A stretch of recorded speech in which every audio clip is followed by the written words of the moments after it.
चंद्रशेखर आजाद के दाव से आया सियासी भूचाल, योगी भी हुए हैरान, अखिलेश परेशान। 121 कर रहे सीधे उम्मीदवारों से मीटिंग, क्या मिलेगा इसी आधार पर टिकट? जो बीजेपी सपा ने नहीं किया उसे चंद्रशेखर आजाद ने करने की ठानी, क्या खड़ी होगी सियासी दलों की परेशानी? पता लगी अंदर की खबर, हर कोई देखकर दंग। 300 से 400 सीटों पर चंद्रशेखर आजाद की तैयारी, संगठन से लेकर उम्मीदवार तक सबकी होगी जांच। क्या 2027 से पहले बदल जाएगा यूपी का पूरा सियासी गणित? ये सवाल बहुत अहम है क्योंकि इस समय सबसे ज्यादा चर्चा अगर किसी नए प्रयोग की हो रही है तो वो चंद्रशेखर आजाद की रणनीति है। क्योंकि एक तरफ बीजेपी 2027 की तैयारी में जुटी है, दूसरी तरफ समाजवादी पार्टी पीडीए के सहारे अपनी जमीन मजबूत करने में लगी है। लेकिन इसी बीच चंद्रशेखर आजाद ने ऐसा दांव चल दिया जिसने राजनीतिक गलियारों में नई बहस छेड़ दी। चर्चा है कि अब टिकट केवल सिफारिश या पहचान से नहीं बल्कि सीधे इंटरव्यू के जरिए तय होंगे। दावा है कि आजाद समाज पार्टी के इस कदम को सिर्फ संगठनात्मक फैसला नहीं बल्कि 2027 की बड़ी राजनीतिक तैयारी माना जा रहा है। राजनीतिक जानकार भी मान रहे हैं कि चंद्रशेखर आजाद इस बार चुनाव को अलग अंदाज में लड़ने की तैयारी कर रही हैं, जिसने अभी से दिल्ली तक तापमान चढ़ा दिया। और क्या कुछ होने वाला है इसके बारे में आपको इस वीडियो में बताते हैं। दरअसल आजाद समाज पार्टी ने विधानसभा चुनाव की तैयारी को पूरी तरह जमीनी स्तर पर ले जाने का फैसला किया। पार्टी प्रमुख चंद्रशेखर आजाद खुद संभावित उम्मीदवारों से मुलाकात कर रहे हैं और उनकी राजनीतिक ताकत, सामाजिक पकड़ तथा संगठन में सक्रियता का आकलन कर रहे हैं। खास बात यह है कि उम्मीदवार चयन की प्रक्रिया में जिला स्तर से लेकर मंडल स्तर तक के पदाधिकारियों की रिपोर्ट को भी महत्व दिया गया है।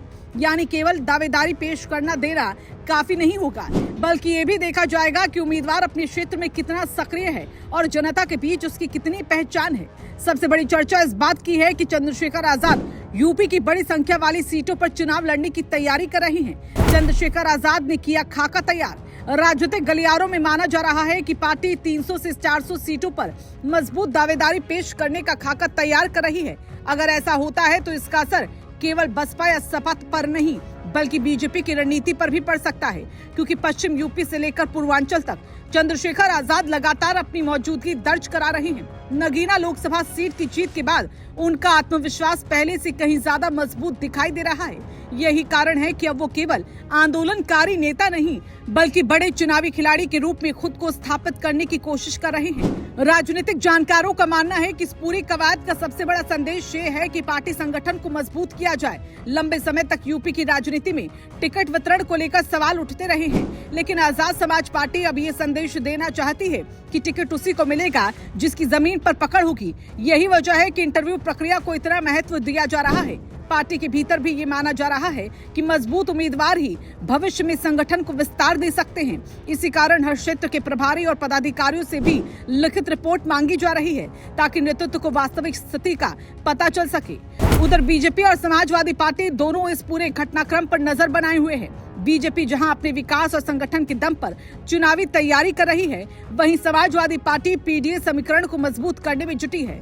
लेकिन चंद्रशेखर आजाद की सक्रियता ने विपक्षी राजनीति में नई हलचल पैदा कर दी, खासकर उन सीटों पर जहां दलित, पिछड़ा और युवा मतदाता निर्णायक भूमिका निभाते हैं। यही वजह है कि राजनीतिक चर्चाओं में ये सवाल बार बार उठ रहा है कि क्या 2027 में चंद्रशेखर आजाद किसी बड़े समीकरण को प्रभावित कर सकते हैं।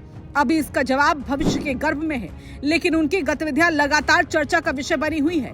फिलहाल अब चंद्रशेखर आजाद ने चुनावी तैयारियों का बिगुल बजा दिया है।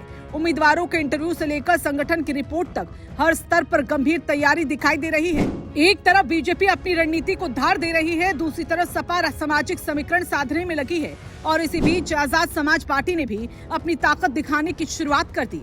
अब सबकी नजर इस बात पर टिकी है कि इंटरव्यू के बाद किन चेहरों को टिकट मिलता है और कितनी सीटों पर पार्टी मजबूती से मैदान में उतरती है। लेकिन इतना जरूर है कि चंद्रशेखर आजाद का ये दांव यूपी की राजनीति में नई चर्चा और नई चुनौती दोनों लेकर आया है।